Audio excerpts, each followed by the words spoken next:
Hey, I'd like to welcome you to another episode of Mission Matters.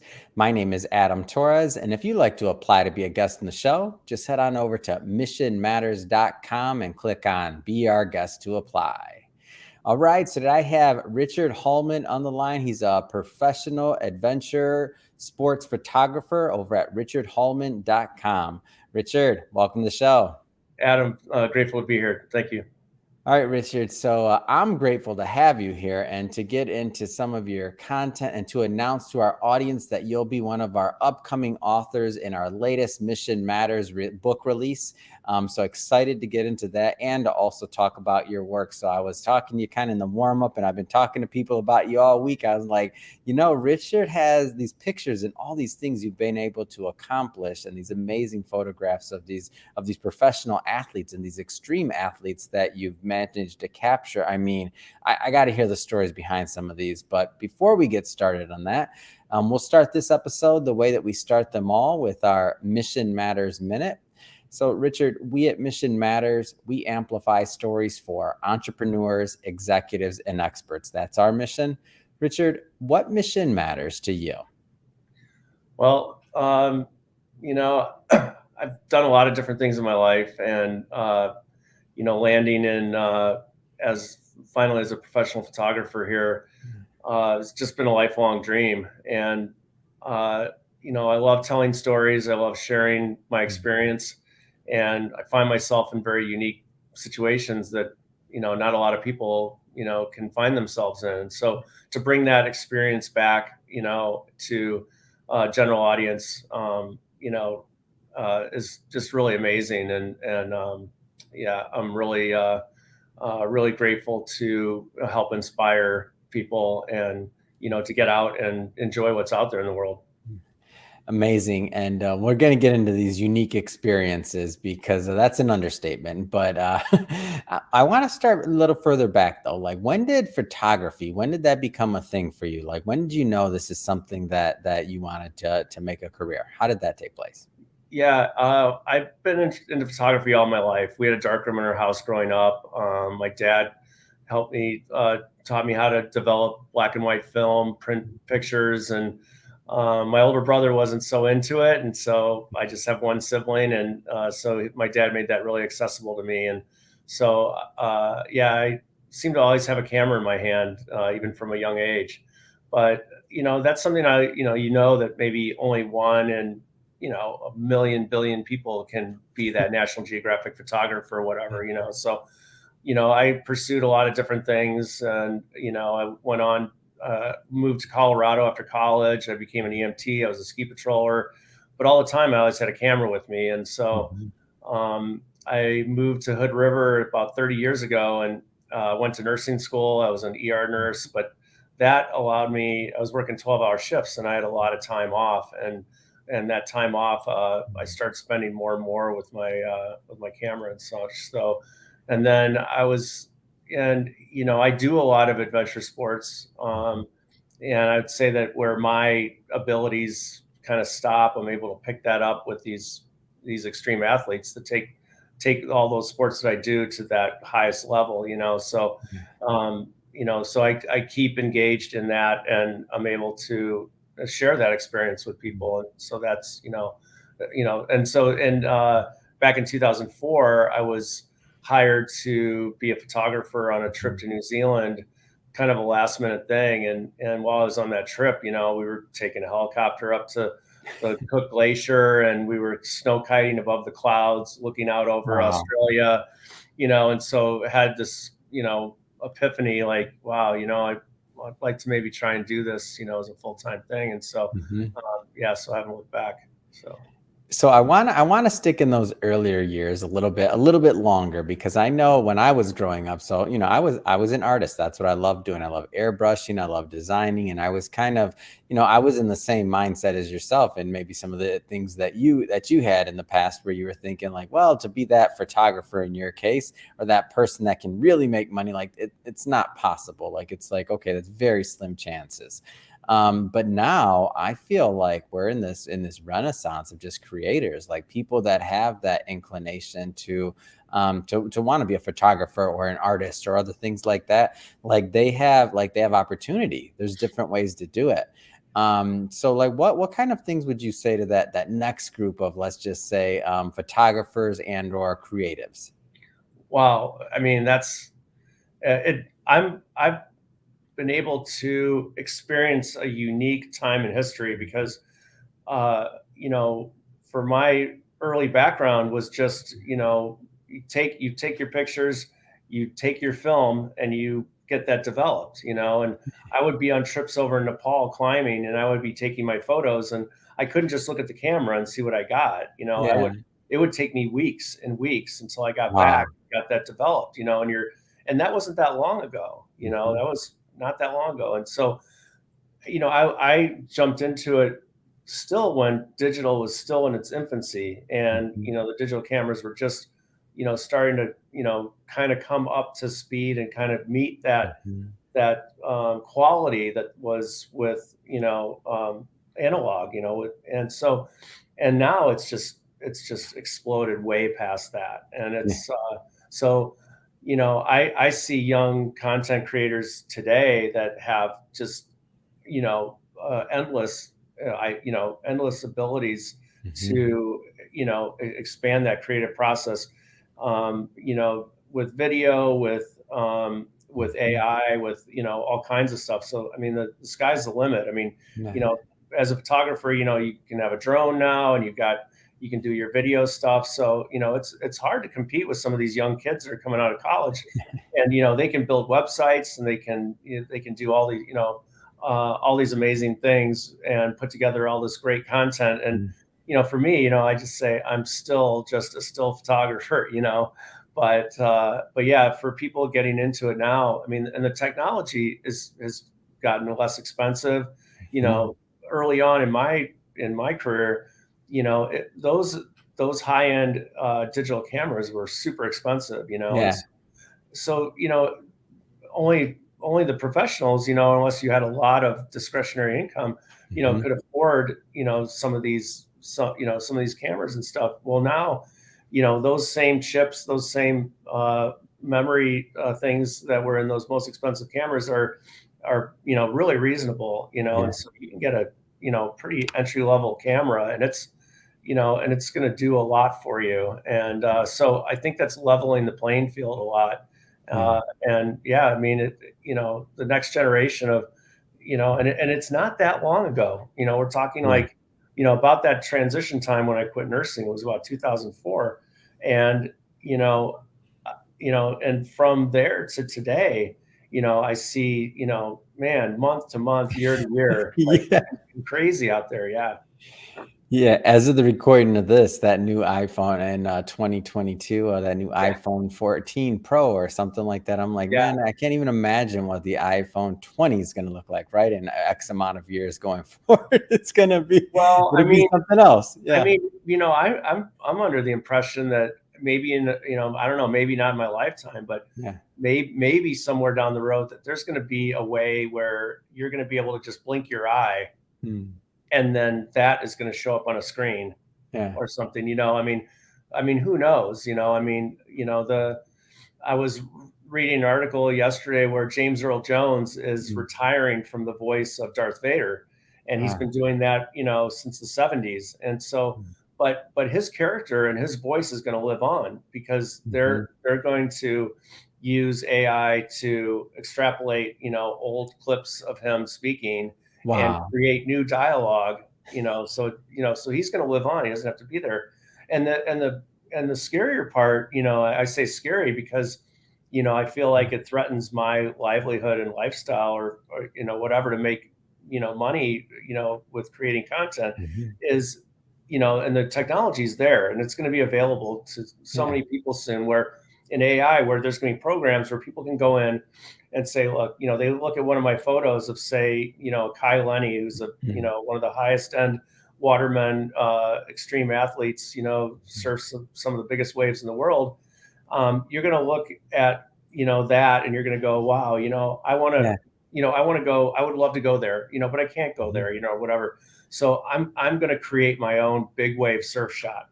And Yeah. then you can type in, big wave, and then you can bring up a selection of all kinds of different big waves.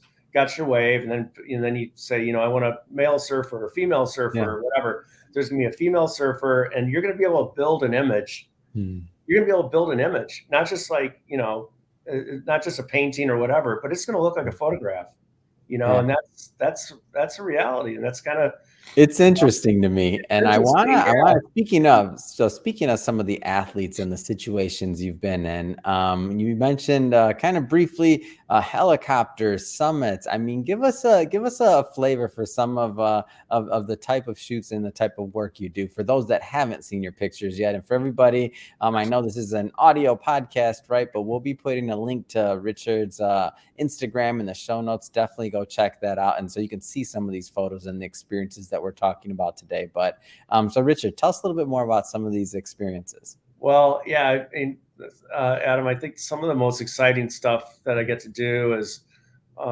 heli ski photography up in Alaska, Yeah. or shooting big waves, of course, Yeah. because these are truly extreme situations where you're, with up in Alaska, we're flying and we're landing on peaks where sometimes no one's ever been there before. Wow. When you're flying What's up what's over, that feeling like to be somewhere that no one's ever been and to it's know that? it's unbelievable, and Yeah. people might scratch their head and say, well, that's probably impossible because we've traveled and we've explored and we've done so much. But when you're actually up there, you're looking out at the Chugach mountain range up in Alaska, and it really is, as far as the eye can see, it is just this, it's just all mountain peaks above the trees, and Yeah. it goes on forever and forever. And so, as and the amount of acreage that their permit area is, that these different heli operations are, is mind-boggling. And you could Mhm. spend your entire life just at one of these operations, and you could not ski every single mountain that's in their permit period. And so, sometimes when the snow hasn't been that great, they fly deeper and deeper into different zones. And I've had pilots before go, yeah, we've never been over here before.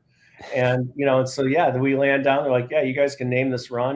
This is your run. This Wow. is your first descent. And then sometimes as a photographer, I'm shooting, some of these extreme athletes, like Seth Westcott, for instance. He's a two-time Olympic gold medalist and an incredible snowboarder. And Yeah. so, in photographing him back in 2006, I had the heli pilot drop these guys off over a peak, and then they took me to an adjacent peak Mm. where it was literally 90 degrees off of all sides, and there's no way Oh to my go anywhere. gosh. And the helicopter came in and hovered, and then I got out right on this little precipice, and then the helicopter just pulled away.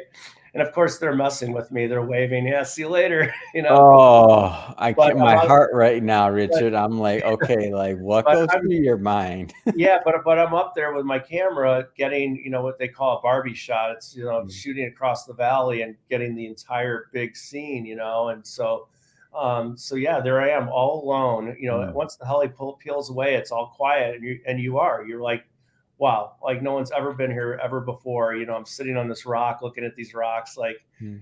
like they're, I don't know, like they're organic. They're, Mm. it's a crazy experience. Yeah. And then, yeah, after his run's done, the helicopter comes back and it looks so tiny, and then it comes in Mhm. closer and closer, and then again it just hovers, and I step right in, and off we go. So, Yeah.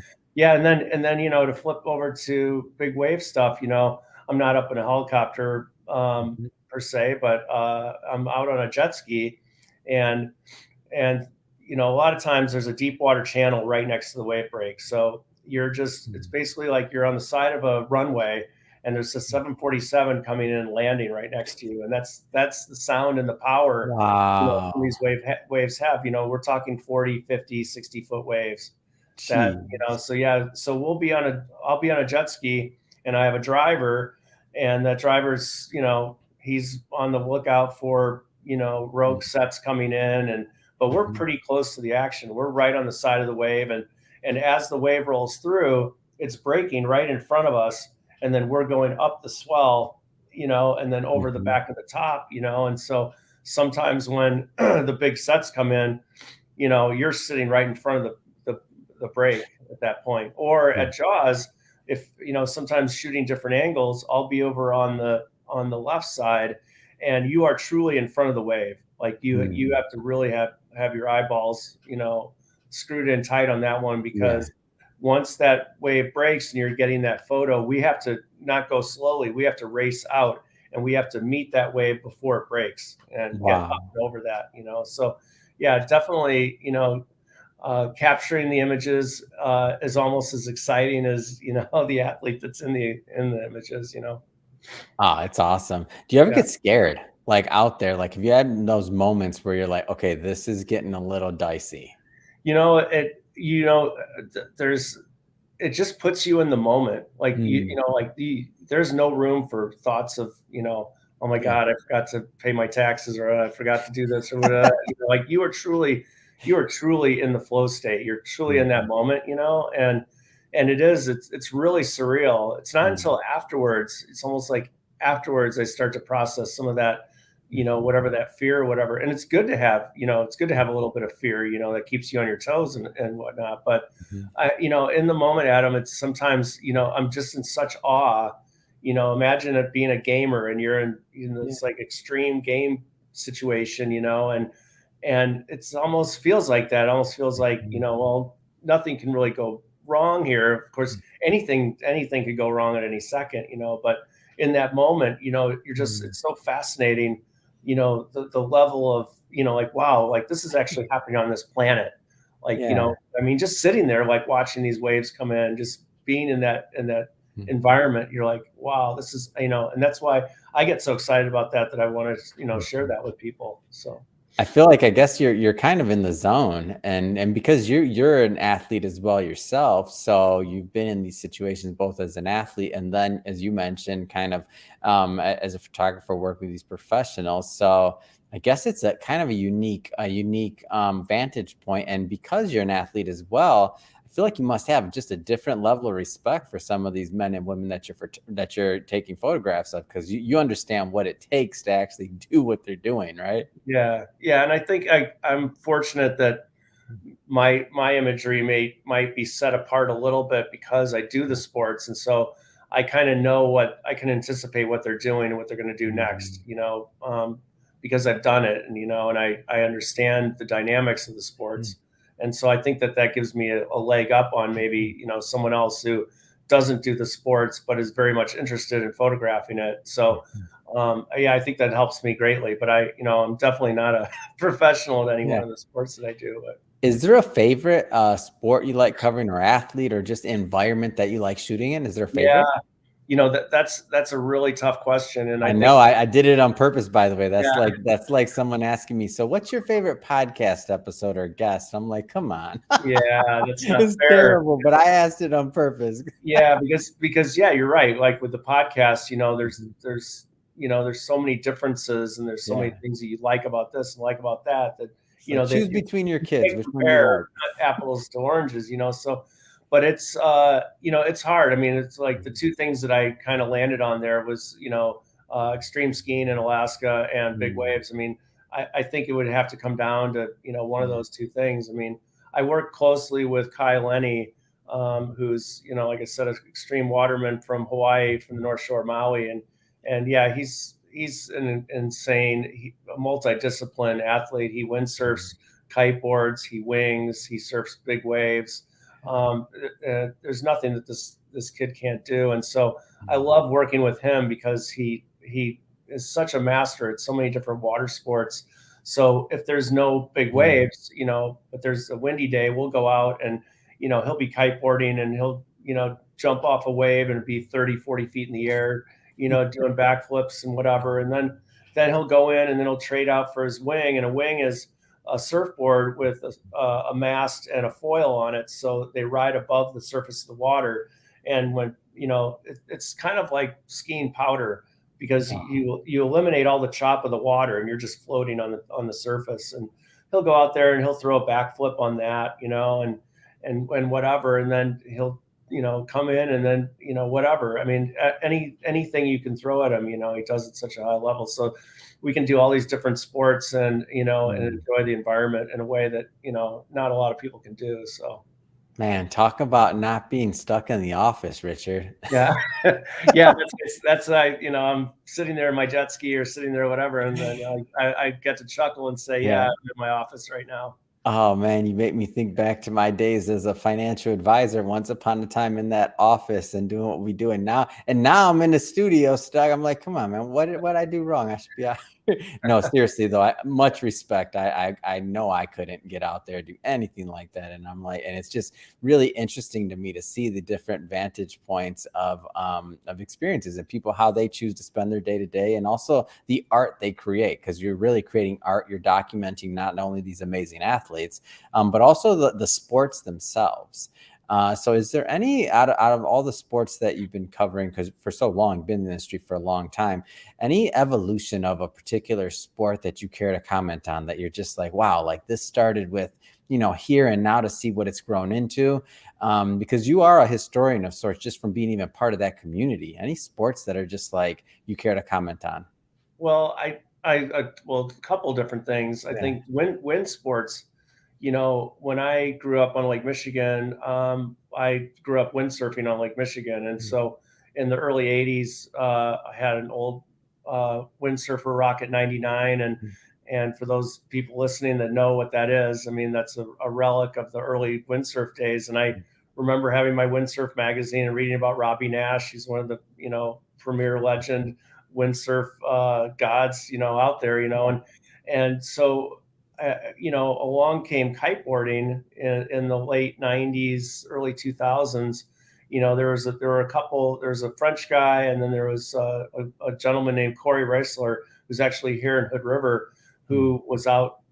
They were trying to figure out using a kite to pull you on, whether it's a water ski or a surfboard or whatever, and yeah.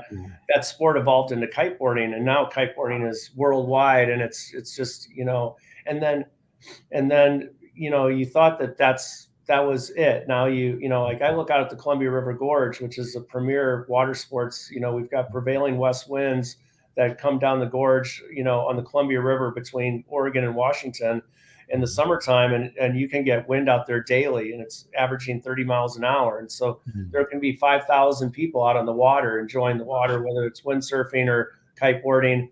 But now you have this wing thing where mhm, they've got the surfboard with the foil on it, and they've got a mm, kind of a handheld kite, sort of what it is. It's called, wings. So, mhm, I've been watching you know, these new sports just grow or mm, organically out of nothing, or out of, progressing from one water sport to another.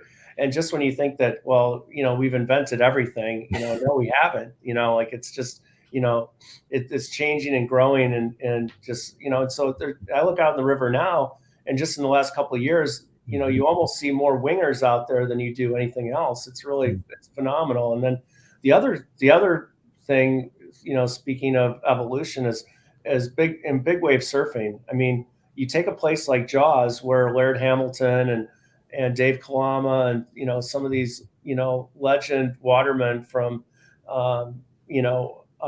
back in the 80s, they were tow surfing, Jaws. It was thought that this wave could not be paddled into. You mm, couldn't self-propel you into big waves. And right about the time that I started shooting big waves was right about the time when Shane Dorian, who's a legendary surfer, and mhm. some others, looked at that wave and said, I think we can paddle this. And Wow. so actually watched, some of the first people to ever self-propel, self-paddle into some of these, big waves. Yeah. And so I've actually been able to watch big wave surfing sort of grow as a sport. And you got these guys with, Mhm, the surfboards are, really, really long, like mhm, you're thinking, California coast, little chest high, head high waves. You yeah, got these people on 6 foot, 7 foot boards. These are like 10 foot, 11 foot. They call them guns, and mm, they're really narrow. They're long, and you need that board surface area, that mm, stroke, to be able to get the speed, because those waves are moving at such great speed that mm, you start to match that speed to be able to get up and drop into these waves. Once you get up on that wave, they would be happy to have a short board, because yeah, now they're up on the wave and you got all the power, and you want that ability to turn. So it's amazing to watch these guys maneuver these really big boards on these massive waves. And so, I was able to watch that at Jaws where they thought no one could ever paddle that. And now Mm. everybody's paddling it, and so I was able to watch all that. The evolution, Richard. You should write a book. Oh, speaking of which, Yeah.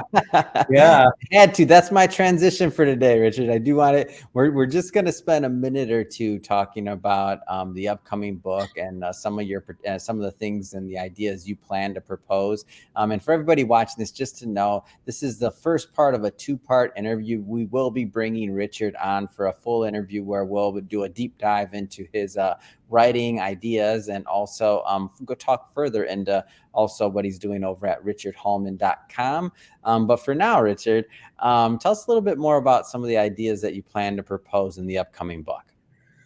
Yeah, I'm really excited for this book opportunity. Really appreciate this opportunity. Moving forward, I'm just looking for ways to, sort of not only grow my business. I mean, that's just sort of a given, but I'm looking for, looking to take all these new technologies and everything and kind of see how I can extrapolate into, into the sports and, and kind of get to that, like where is this content, driven, world. I mean, they estimate that 1.6 billion photos are uploaded to the internet every day, and so there's so much content out there. So how do you set yourself apart, from everybody else to say, no, get your eyeballs on what I'm doing here. So, so it's a work in progress and, just trying to, I totally get it, and I'll stop you there because I want people to buy books too. We're not going to give them too much on this one, but I do think just like you've been a part of the sports in your community as you have, and that's why I asked you that question earlier about how you've seen the evolution, because you really have. I mean, you've been documenting this not just through your photos. I mean, that's been your primary medium up to this point, but I was really excited when I learned that we had the opportunity to then publish some of your ideas as well, so that you can also cross over into that medium, into books and book publishing. So I'm excited to get that book out and to introduce it to our audience, to also let them see your work as well. That being said, Richard, it's been great having you on the show today, learning more about your background, what you do, and also to promote the upcoming book. If people want to learn more and to connect with you, I mean, what's the best way for people to follow your work? My biggest presence is on Instagram. So Richard Hallman, all one word, _photo, is my Instagram handle. And then my website is richardhallman, all one word.com. Fantastic. And we'll put all that information in the show notes so that our audience can just click on the links and head right on over and definitely check out your work. And speaking of the audience, if this is your first time with Mission Matters or engaging with the platform, we're all about bringing on entrepreneurs, executives, and experts and having them share their mission, their work, the reason behind their work, like why they get up and why do they do what they do. And more importantly, how are they giving back with it? If that's the type of information or content that you find interesting or exciting, hit that subscribe button, because we have many more mission-based individuals coming up on the line and we don't want you to miss a thing. Richard, again, excellent having you on the show. Can't wait to the second part of this two-part series we have on you. So thanks again for coming on. Great, Adam. Thanks for having me today.